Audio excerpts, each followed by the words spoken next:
पंतप्रधान नरेंद्र मोदी यांच्या अनभिषिक्त वर्चस्वाला नेमका पर्याय काय असा विचार सर्वांच्या समोर येत असतानाच महागठबंधन इंडिया महागठबंधनच्या माध्यमातून एक नवी आशा पल्लवित झाली आणि ही इंडिया महागठबंधनची इमारत उभी करण्यासाठी सगळ्यात पहिला प्रयत्न केला सन्माननीय नितीश कुमार यांनी। बिहारचे मुख्यमंत्री असलेल्या नितीश कुमार यांनी हे प्रयत्न केल्यामुळे देशभरातील सगळ्या विरोधकांची मोट बांधल्या गेली आणि असं वाटायला लागलं की 2024 साली येऊ घातलेल्या लोकसभा निवडणुकीमध्ये नरेंद्र मोदींच्या विजयाचा जो अश्वमेघ रथ आहे त्याला रोखण्यात इंडिया महाआघाडीच्या गठबंधनला यश येईल असा विचार सुरू असतानाच नितीश कुमार ज्यांनी याची सुरुवात केली त्यांनीच या आघाडीतून पळ काढला आणि नरेंद्र मोदी यांच्या NDA मध्ये जाऊन पुन्हा बसले। तर नितीश कुमार तर गेले, पण महाराष्ट्रात उद्धव ठाकरे आणि शरद पवार नरेंद्र मोदी यांना रोखू शकतील? नमस्कार मंडळी, मी रवी, आपण पाहताय लँटन मराठी।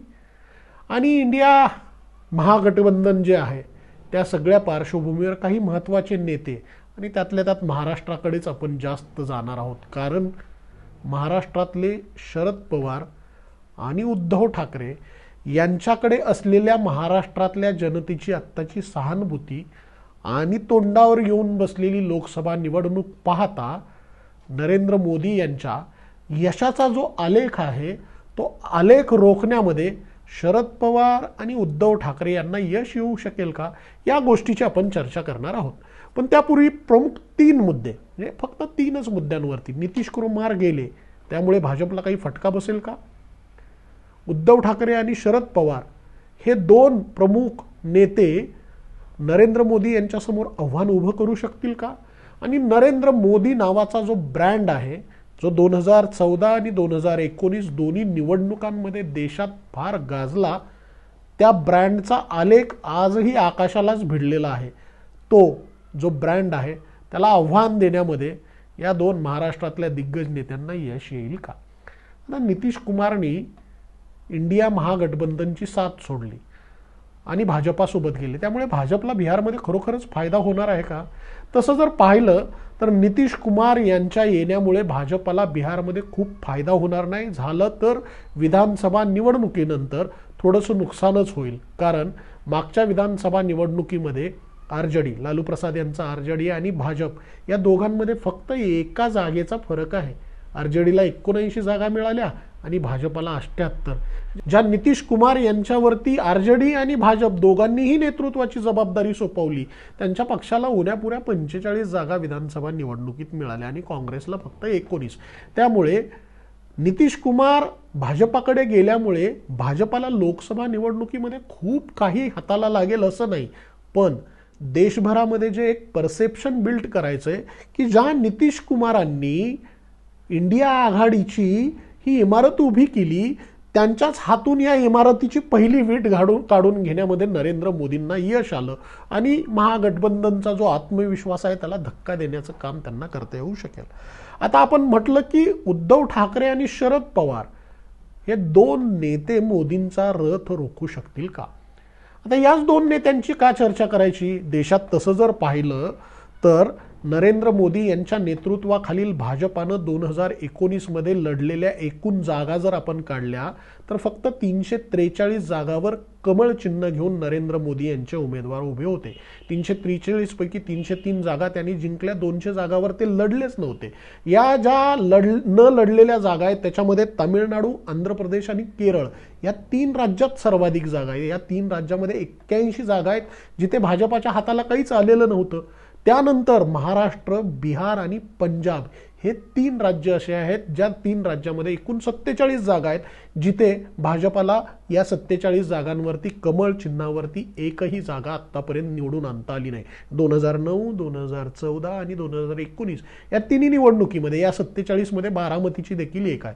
आता महाराष्ट्र, पंजाब आणि बिहार या 3 राज्यांचा जर आपण विचार करायला लागलो तर बिहार आणि पंजाब एक वेळ आपण बाजूला सोडूया, एकट्या महाराष्ट्रामध्ये 23 जागा अशा आहेत ज्या 23 जागांवरती भाजपाचं कमळ चिन्ह एकदाही निवडून आलेलं नाही. त्यात बारामतीची शरद पवारांची सुद्धा जागा आहे आणि मग ठाकरे सेनेनं जिंकलेल्या वगैरे इतर सगळ्या जागा.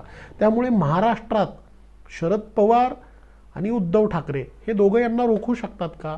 या व्यतिरिक्त देशात अजून महत्त्वाचे मोठे नेतेच आहेतच की. एम के स्टॅलिन आहेत. एम के स्टॅलिननी तामिळनाडूमधल्या 39 पैकी 38 लोकसभेच्या जागा जिंकलेल्या होत्या. महाराष्ट्रासमोर मोदींच्या विजयाचा रथ रोखण्याचं आव्हान आहे. आता हे कसं रोखलं जाईल? एकतर ज्या पद्धतीनं उद्धव ठाकरे यांची शिवसेना गुवाहाटी मार्गे एकनाथ शिंदे यांच्या ताब्यात गेली, ही गोष्ट सर्वसामान्य मतदारांना, नागरिकांना अजिबात आवडलेली नाहीये. त्यामुळे उद्धव ठाकरे यांच्या बाजूला सर्वसामान्य मतदारांची सहानुभूती मोठ्या प्रमाणात आहे, हे कोणीही नाकारू शकणार नाही. जी उद्धव ठाकरेंची परिस्थिती आहे अगदी तशीच परिस्थिती मोठ्या पवारांची आहे. मोठ्या पवारांच्या पक्षात देखील फूट झाली. अजित पवारांनी नवा राजमार्ग स्वीकारला आणि सत्तेजवळ जाण्याच्या या राजमार्गाच्या सगळ्या हरकतीमुळे शरद पवारांच्या प्रती सर्वसामान्य मतदारांच्या मनात असलेल्या सहानुभूतीचा टक्का आवर्जून वाढला. हा जो सहानुभूतीचा टक्का आहे ना, या सहानुभूतीच्या टक्क्यामध्ये दलित मतदार, मुस्लिम मतदार यांची जर भर पडली तर मागच्या निवडणुकीमध्ये वंचित बहुजन आघाडीमुळे महाविकास आघाडीमधल्या ज्या काही जागांना फटका बसला होता त्या जागा यावेळी भरून निघता येऊ शकतील. उदाहरणच द्यायचं झालं तर नांदेडची जागा तिथले वंचित बहुजन आघाडीचे उमेदवार यशपाल भिंगे यांच्यामुळे पराभूत झाली. धाराशिवचं उदाहरण घ्यायचं झालं तर धाराशिवमध्ये राष्ट्रवादी काँग्रेसच्या उमेदवाराला वंचित बहुजन आघाडीच्या उमेदवारामुळे सुमारे लाखभर मतांचा फटका बसला. शेजारी धाराशिवच्या असलेल्या सोलापूरचं उदाहरण घ्यायचं झालं तर प्रकाश आंबेडकर यांच्यामुळे सुशील कुमार शिंदे यांना पराभूत व्हावं लागलं. या नांदेड, धाराशिव आणि सोलापूर या तिन्ही जागा यावेळी महाविकास आघाडीच्या पदरात पडू शकतात.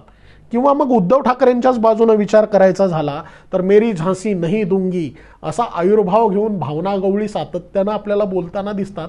पण भावना गवळींचा जो हिंगोली मतदारसंघ आहे तिथे उद्धव ठाकरेंना यश मिळू शकेल अशा पद्धतीची आकडेवारी आपल्या सगळ्यांच्या समोर आहे. म्हणजे वाशिम, यवतमाळमध्ये भावना गवळींना धक्का बसू शकतो. परभणीमध्ये शिवसेनेचे बंडू जाधव निवडून येण्याची शक्यता सर्वाधिक आहे. बुलढाणामध्ये प्रतापराव जाधव आहेत. संभाजीनगरमध्ये मागच्या निवडणुकीमध्ये खैरेंना दानवेंच्या जावयामुळे झालेला त्रास सर्वश्रुत आहे. त्यामुळे औरंगाबादची म्हणजे मागच्या औरंगाबादची आणि आत्ताच्या छत्रपती संभाजीनगरची जागा सुद्धा शिवसेना यावेळेला काबीज करण्याची शक्यता नाकारता येत नाही. नाशिकमध्ये हेमंत गोडसे आहेत, तिथं शिवसेनेचं प्राबल्य आहे. ठाण्यामध्ये तर राजन विचारे आत्ता स्टँडिंग आहेत. त्यामुळे राजन विचारे एकनाथ शिंदेच्या ठाणेमध्येच शिवसेनेचा झेंडा फडकवू शकतात, तेही नाकारता येत नाही. कल्याणमध्ये श्रीकांत शिंदे खासदार, मुख्यमंत्र्यांचे चिरंजीव श्रीकांत शिंदे यांचा आणि भाजपचंच बरं चाललेलं नाहीये, भाजपलाच ते नको आहेत. त्यामुळे तिथे सुद्धा शिवसेनेचा उमेदवार विजयी होऊ शकतो अशा पद्धतीची आकडेवारी समोर येते. रायगड असेल, रत्नागिरी असेल, सिंधुदुर्ग असेल, हा सगळा कोकणाचा भाग तर शिवसेनेचा बालेकिल्ला राहिलेला आहे. धाराशिवची जागा सुद्धा उद्धव ठाकरेच्या शिलेदार विजयी करू शकतो अशा पद्धतीची एकूण सगळी माहिती उपलब्ध आहे. त्या व्यतिरिक्त कोल्हापूरमध्ये शिवसेना येऊ शकते, मावळमध्ये शिवसेना येऊ शकते आणि मागच्या ज्या एकूण सगळ्या 18 जागा आहेत त्यातल्या राहिलेल्या ज्या 3-4 जागा आहेत तिथे सुद्धा शिवसेनेचा यावेळी उमेदवार 100% जिंकू शकतो अशा पद्धतीचा एक अंदाज बांधला जात आहे. तर राष्ट्रवादी काँग्रेसची काय परिस्थिती आहे? शिरूर मतदारसंघामध्ये अमोल कोल्हे पुन्हा एकदा विजयी होतील असा एक आढावा बांधला जातोय. सातारामध्ये श्रीनिवास पाटील आहेत. आता श्रीनिवास पाटील स्वतः लढतात का त्यांची जागा त्यांच्या चिरंजीव लढतील हे अद्याप ठरलेलं नसलं तरी त्या जागेवर देखील राष्ट्रवादी काँग्रेस विजयी होण्याची शक्यता नाकारता येत नाही. माढ्यामध्ये भाजपमध्येच दुफळी आहे, त्यामुळे राष्ट्रवादीचा क्रमांक तिथे लागण्याची शक्यता नाकारता येत नाही. बारामतीची तर जागा मोठ्या पवारांची आहेच.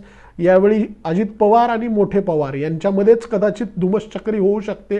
तरीही स्वतः शरद पवार जर रस्त्यावर उतरून सर्वसामान्य मतदारांना आवाहन करायला गेले तर सहानुभूतीपोटी का होईना सर्वसामान्य मतदार बारामतीचा शरद पवारांना नाकारेल असं आत्ता तरी वाटत नाही. त्यामुळे बारामतीची जागा सुद्धा आपल्याला गृहीत धरता येऊ शकते. जळगावमध्ये खडसेंच्या सुनबाई लढणार की खडसेंच्या कन्या लढणार हे जरी स्पष्ट नसलं तरी जळगावमध्ये सुद्धा राष्ट्रवादी बलशाली आहे.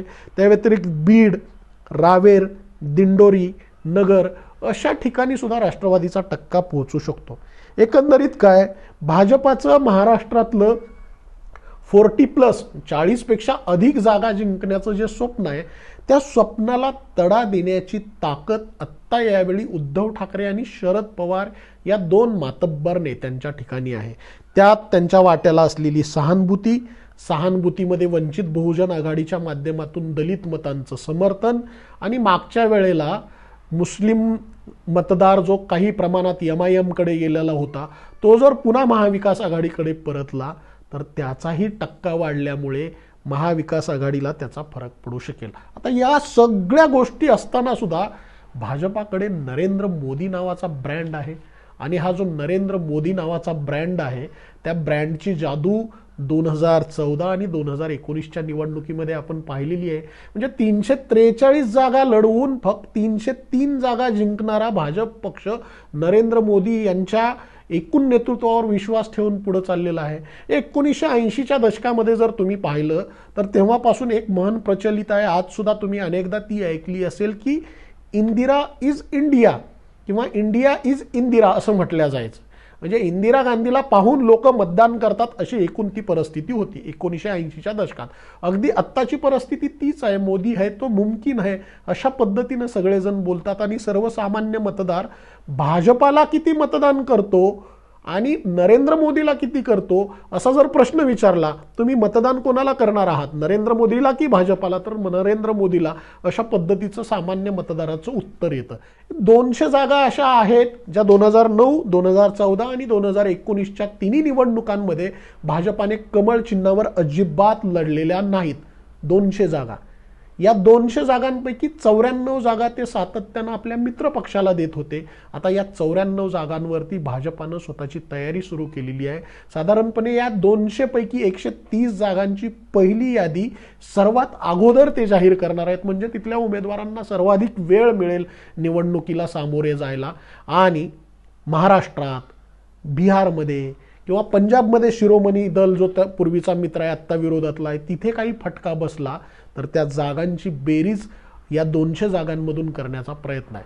काहीही असलं तरी नितीश कुमार गेल्यामुळे भाजपाचा आत्मविश्वास वाढलाय हे आपल्याला नाकारता येणार नाही.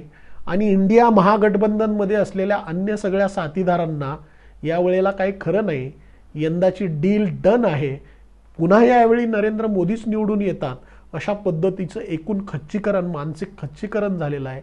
अशा वेळी महाराष्ट्रातला मतदार शरद पवार आणि उद्धव ठाकरे यांच्या पाठीशी उभं राहून महाराष्ट्रात अब की बार 40 पार असं जे स्वप्न नरेंद्र मोदींच्या भारतीय जनता पार्टीनं पाहिलंय त्याला कितपत यश मिळवून देतात. आपल्याला काय वाटतं, नितीश कुमार गेल्यानंतर नरेंद्र मोदींच्या विजयाचा रथ उद्धव ठाकरे आणि शरद पवार रोखू शकतील? आपल्या मनातल्या भावना सुद्धा लँटन मराठीच्या कमेंट बॉक्समध्ये आवर्जून नमूद करा. थांबू आपण आत्ता इथे.